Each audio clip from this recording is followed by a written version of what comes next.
kubu Pak Jokowi mengatakan, udahlah kita tunggu saja di sidang.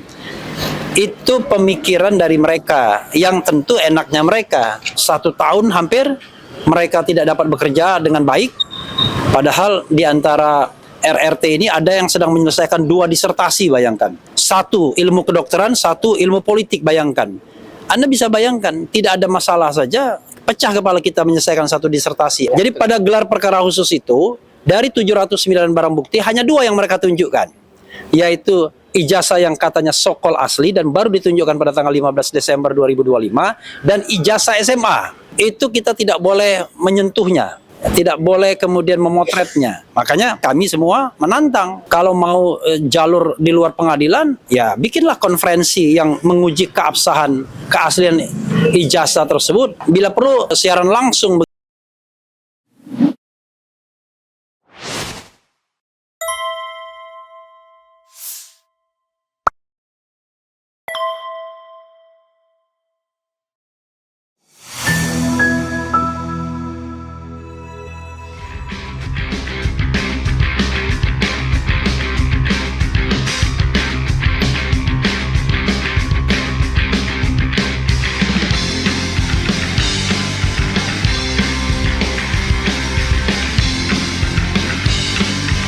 Assalamualaikum warahmatullahi wabarakatuh, kawan-kawan semua, kawan-kawan media, jurnalis, ya, YouTuber. Kami mengucapkan terima kasih atas kehadiran di press conference ini. Ini press conference yang terkait dengan pengajuan RRT kepada PPID Polda Metro Jaya terhadap permintaan salinan. Tentu yang bukan yang asli, salinan 709 dokumen yang mereka katakan dan mereka katakan beritakan pada waktu gelar perkara khusus, bahwa katanya mereka sudah menyertakan 709 dokumen. Tetapi daftarnya paling tidak ada 505 yang dari UGM yang banyak dihitamkan. Oke, saya mau membacakan suratnya. Nanti lebih lanjut teman saya, ya, rekan penasihat hukum Al-Katiri yang akan menyampaikan hal-hal yang merupakan tambahan, dan nanti saya akan memperlihatkan daftar dari UGM-nya yang dihitamkan semua, alias bahwa dokumen itu tidak diberikan kepada kita. Oke, ini yang saya mau bacakan, ya. Suratnya tertanggal 2 Februari 2026 kepada yang terhormat pejabat pengelola informasi dan dokumentasi Kepolisian Daerah Polda Metro Jaya, atau kita biasa menyingkatnya PPID, ya, Jalan Jenderal Sudirman dan seterusnya, Jakarta. Dengan hormat, kami kuasa hukum yang tergabung dalam tim hukum Barisan Pembela Roy Suryo Rismon Sianipar T. Fauzia Tiasuma dalam kurung Bala RRT yang beramat di Golden Centrum dan seterusnya, berdasarkan surat kuasa khusus tertanggal 27 Januari 2026 terlampir yang bertanda tangan di bawah ini Dr. Andes Abdullah Al-Katiri SH MBA. Kami serahkan pada 1 orang untuk berkorespondensi, tetapi ini atas nama Bala RRT. Dalam hal ini bertindak untuk dan atas nama Roy Suryo Rismon Sianipar T. Fauzia Tiasuma dalam kurung RRT. Berdasarkan keterangan yang disampaikan pada gelar perkara khusus tanggal 15 Desember 2025, kami meminta salinan ijazah saudara Joko Widodo berikut daftar 709, ya, yang mereka sebut dokumen garis miring surat yang disampaikan pada acara tersebut. Berikut daftar 505 item barang bukti sebagaimana disebutkan dalam surat tanda terima Polda Metro Jaya dari Unitas Gajah Mada yang tanggal 21 Juli 2025 yang juga disampaikan pada kami dari PPID Unitas Gajah Mada terlampir. Jadi kami meminta data dari PPID dari Unitas Gajah Mada, dan mereka kemudian memberikan bahwa mereka sudah menyerahkan 505 dokumen kepada Polda Metro Jaya, dan itu salah satu bagian dari 709 itu. Bahwa permohonan ini kami buat guna kepentingan perlindungan hak-hak hukum klien kami yang telah ditersangkakan sehubungan perkara ijazah saudara Joko Widodo. Berdasarkan hal tersebut di atas, maka kami mohon dengan hormat PPID Polda Metro Jaya dapat memberikan dokumen-dokumen yang kami minta tersebut. Demikian surat ini kami sampaikan atas perhatian dan kerjasama yang baik. Kami sampaikan terima kasih. Hormat kami, pemohon informasi, kuasa hukum Bala RRT, Dr. Andes Abdullah Al-Katiri SH MBA, dan kemudian juga ditembuskan kepada Presiden Republik Indonesia Bapak Prabowo Subianto, Komisi 3 DPR RI, Kepala Kepolisian Republik Indonesia dalam kurung Kapolri, Kepala Kepolisian Daerah Polda Metro Jaya, Ketua Komisioner Komisi Informasi Pusat RI, dan Arsip. Jadi nanti akan ada kaitannya dengan Komisi Informasi Pusat kalau seandainya PPID Polda Metro Jaya tidak tunduk. Jadi dasar dari permohonan ini adalah Undang-Undang Kebebasan Informasi Publik. Jadi ada hak publik untuk meminta informasi publik yang tidak dikecualikan, ya. Jadi kalau dikecualikan, ditutup misalnya, itu boleh. Tetapi kalau itu informasi umum, apalagi ini terkait dengan barang bukti atau alat bukti yang bisa menersangkakan orang, maka tentu justified untuk meminta sebenarnya barang bukti apa sih yang sudah diberikan yang menyebabkan Roy Rismond Tiva ini kemudian ditersangkakan. Itu pengantar dari saya, dan saya ingin memberikan kesempatan kepada Saudara Abdullah Al-Katiri untuk menyampaikan hal-hal lain yang belum saya sampaikan. Silakan. Tadi sudah dibacakan bahwa 709 dokumen atau surat yang dikatakan oleh Bang Refli tadi, itu adalah kami dapatkan dari gelar perkara. Gelar perkara pada saat itu khusus yang disampaikan bahwa ada barang bukti 709, ya kan? Dan juga kita juga sudah mendapatkan langsung dari PPID UGM, yaitu berita acara penerimaan dokumen yang mana 505 ini bisa dikatakan semua dihitamkan. Padahal ada konsekuensi ya, kalau dihitamkan itu harus melalui uji konsekuensi. Jadi tidak sebegitu aja. Apakah ini dalam penghitaman ini sudah diuji konsekuensi apa belum? Nah, karena itu sudah disampaikan ke penyidik Polda Metro Jaya ini. Saya sambil buka lembarannya ya. Boleh. Nih, silakan teruskan. Iya. Ya, coba lihat ini. Dihitamkan semua. Nah, karena dihitamkan kami tidak tahu. Apalagi status kami sebagai tersangka, yang mana kan tersangka ini berhak mengetahui ya kan bukti-bukti apa yang dipunyai. Dan kami tidak yakin bahwa 709 dan sampai 505 itu adalah benar-benar bukti dari perbuatan pidana. Yang dimaksud barang bukti itu adalah barang bukti yang berhubungan langsung dengan perbuatan pidana. Bukan cuma barang-barangnya orang dikumpulin dan sebagainya. Oleh sebab itu, karena kami penasaran, kami juga ajukan ke PPID, yaitu daftar, kami minta daftar loh, daftar 709 yang dari gelar perkara, dan 505 itu yang langsung dari UGM yang ditembuskan pada kami. Hitam semua ya? Huh? Ya itu. Ya, semuanya dihitamkan. 505. Ya, ini 505. Ya. Saya juga bingung apakah mereka itu disita. Apakah mereka mau barang-barangnya disita? Contohnya ijazah pembanding dan sebagainya. Kami tidak yakin. Apakah paham yang seharusnya disita itu adalah bukti yang langsung berhubungan dengan perbuatan itu. Satu contoh ya, kalau ada satu peristiwa keracunan, ada satu cingkir yang dibuat meracun orang sehingga terjadilah kematian seseorang, maka yang disita ini cingkir ini. Karena ini langsung berhubungan dengan perbuatan pidana itu, bukan cingkir-cingkir orang yang ada di meja-meja itu yang disita. Jadi ini bukannya artinya hanya mengkoleksi barang bukti, tapi tidak paham bahwa barang bukti itu harus berhubungan langsung dengan tindak pidana yang dilakukan. Oleh sebab itu kami yakin sesuai Undang-Undang KIP, maka kami ajukan ke PPID Polda Metro Jaya sini. Yang mana dalam 10 hari mereka harus menjawab. Jika tidak menjawab, biasanya ada toleransi 7 hari. Dan jika tidak dijawab, maka kita akan ajukan ke atasan BPID. Dan itu dalam waktu 30 hari. Jika tetap tidak dijawab, terpaksa kami ajukan permohonan sengketa di KIP. Atau biasa permohonan, kalau orang awam bilang gugatan ya, ya kan? Ke KIP.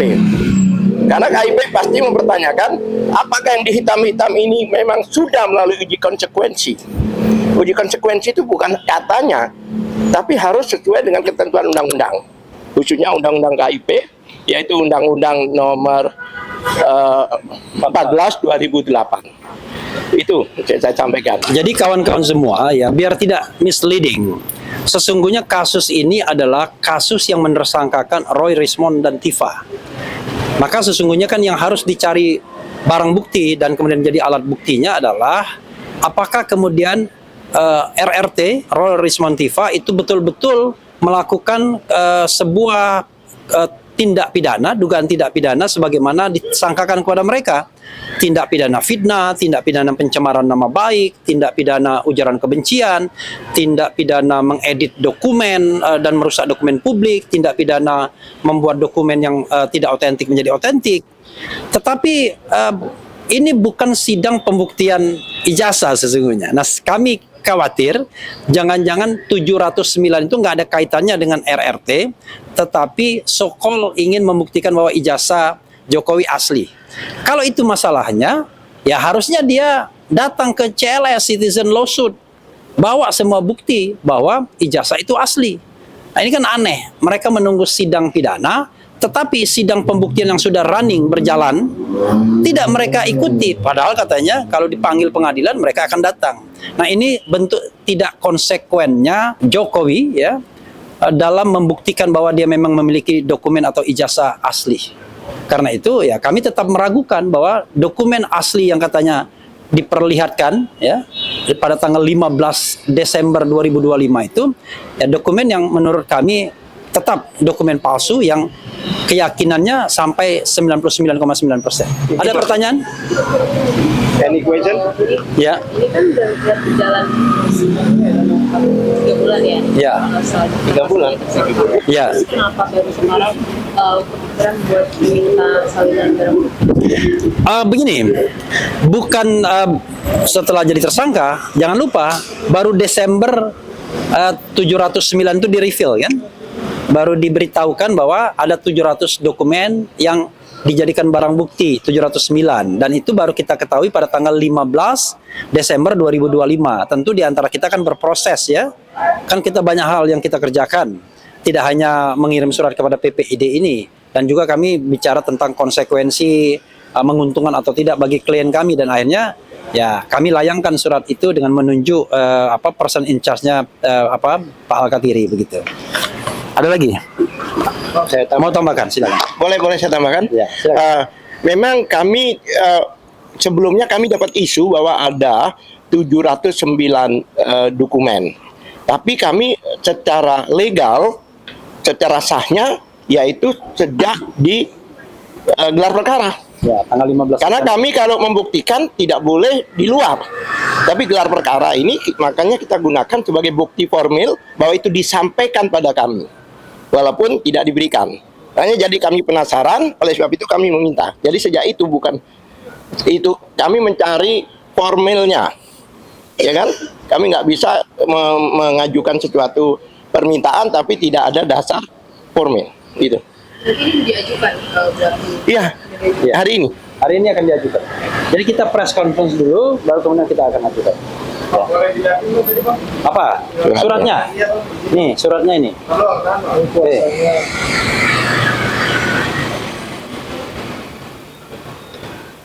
Yang mengajukan Bala RRT ya. Tahu singkatannya Bala RRT? Bagus. Sudah? Oke, saya geser sedikit biar adil. Nah. Nah. Ada banyak perkembangan hukum baru yang bisa kita manfaatkan untuk keadilan, terutama keadilan bagi mereka yang diduga dilakukan tindak kriminalisasi terhadap mereka. Jadi kita menggunakan segala saluran. Kubu Pak Jokowi mengatakan, udahlah kita tunggu saja di sidang. Itu pemikiran dari mereka yang tentu enaknya mereka. Kalau kita tidak, kita berpikir kalau memang kasus ini tidak layak, kita fight dari awal. Jadi kita berharap kalau memang tidak layak untuk dimajukan ke persidangan, ya stop kasusnya, jangan dipaksakan. Jangan sampai kemudian pengenaan pasal-pasal itu formalitas saja dan kemudian akhirnya juga dianulir. Tetapi korban kan sudah ada. Korban misalnya 1 tahun hampir mereka tidak dapat bekerja dengan baik, padahal di antara RRT ini ada yang sedang menyelesaikan 2 disertasi, bayangkan, sekaligus paralel, disertasi doktoral di Unpad dan doktoral di UI, 1 ilmu kedokteran, 1 ilmu politik, bayangkan. Anda bisa bayangkan, tidak ada masalah saja, pecah kepala kita menyelesaikan 1 disertasi, apalagi harus menyelesaikan dua. Yang dipidana itu kan Jadi hal-hal ini yang kemudian harus kita perhatikan. Kita berusaha sekuat mungkin untuk membuktikan bahwa kasus ini tidak layak untuk ditingkatkan, jangankan dalam proses persidangan, ke penyidikan pun tidak layak.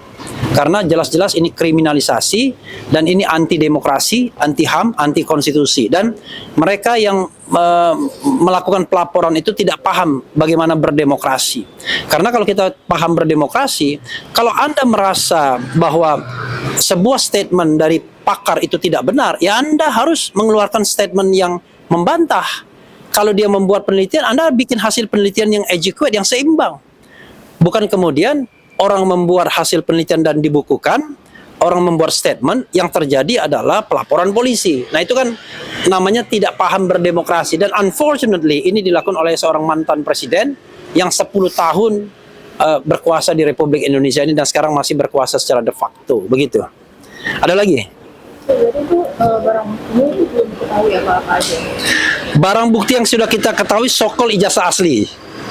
Ya kan? Itu kan satu yang ditunjukkan, atau dua lah, yaitu ijazah SMA.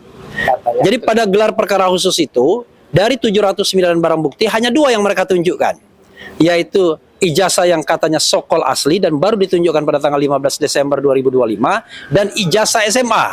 Di mana waktu kita diperlihatkan pada pukul 11 di klaster kedua itu, hampir di pukul 11 malam ya, itu kita tidak boleh menyentuhnya.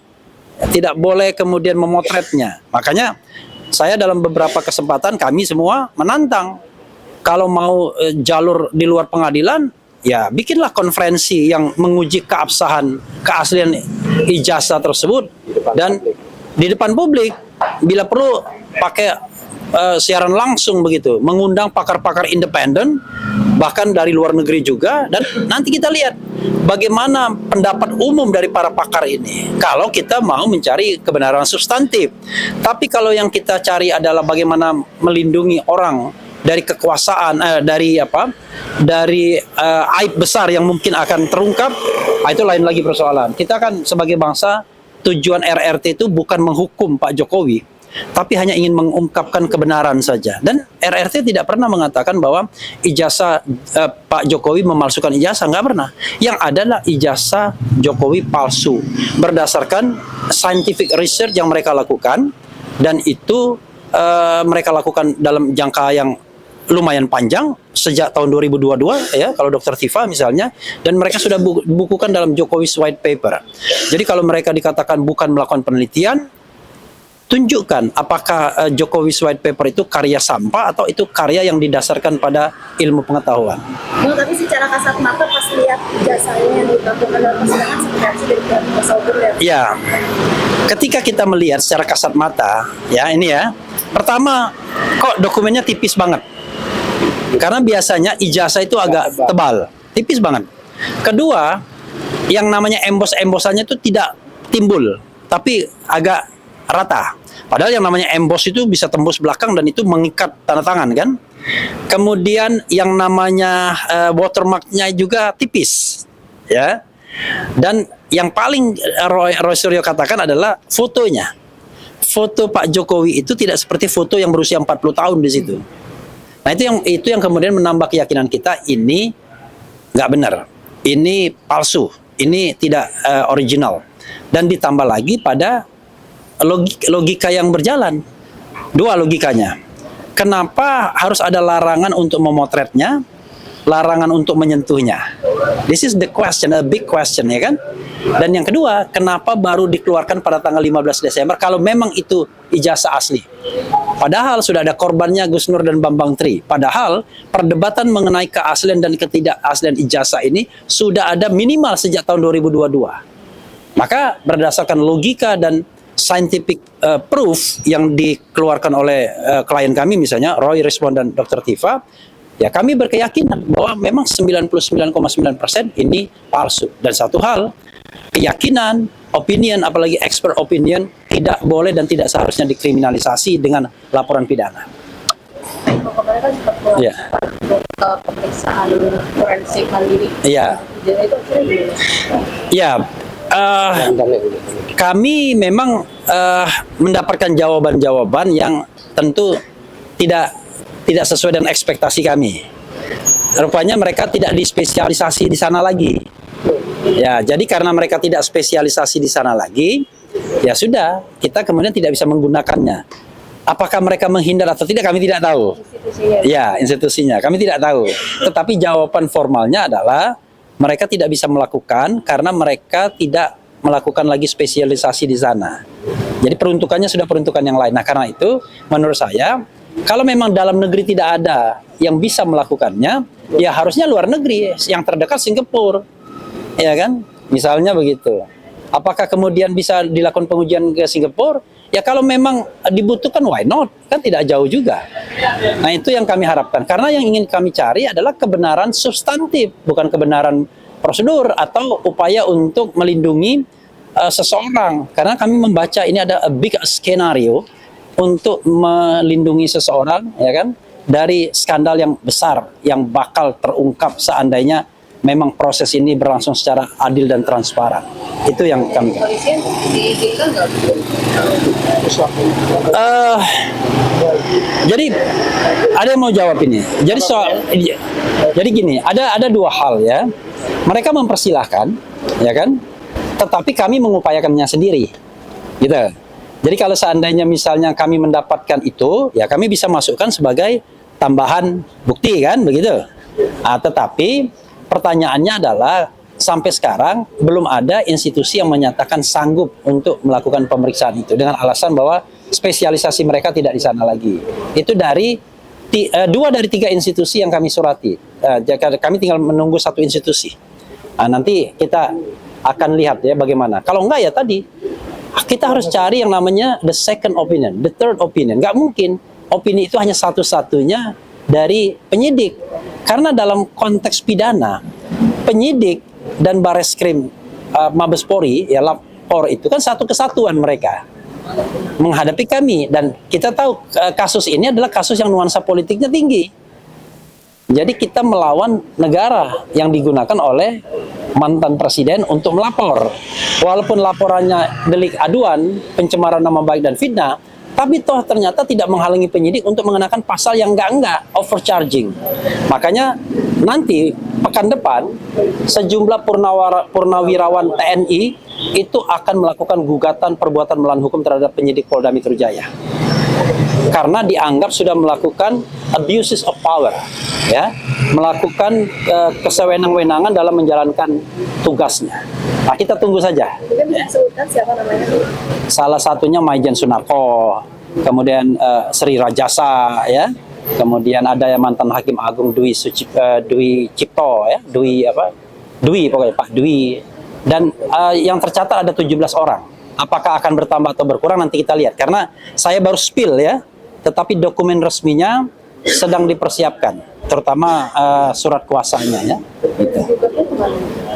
Menggugatnya ke pengadilan negeri dong. Pengadilan negeri tempat wilayah Polda Metro Jaya ini di mana? Jakarta Selatan. Pusat atau selatan? Selatan. Berarti Jakarta Selatan. Begitu. Aduh, saya spill ya. Ini baru di spill dong. Ini belum resmi ya. Karena baru di spill saya akan buka biar nggak salah ya. Biar. Oke, sebentar. Kan kalau kalau lawyer itu harus buka catatan. Salah nanti. Kalau ini nggak apa-apa, nggak buka. Ntar.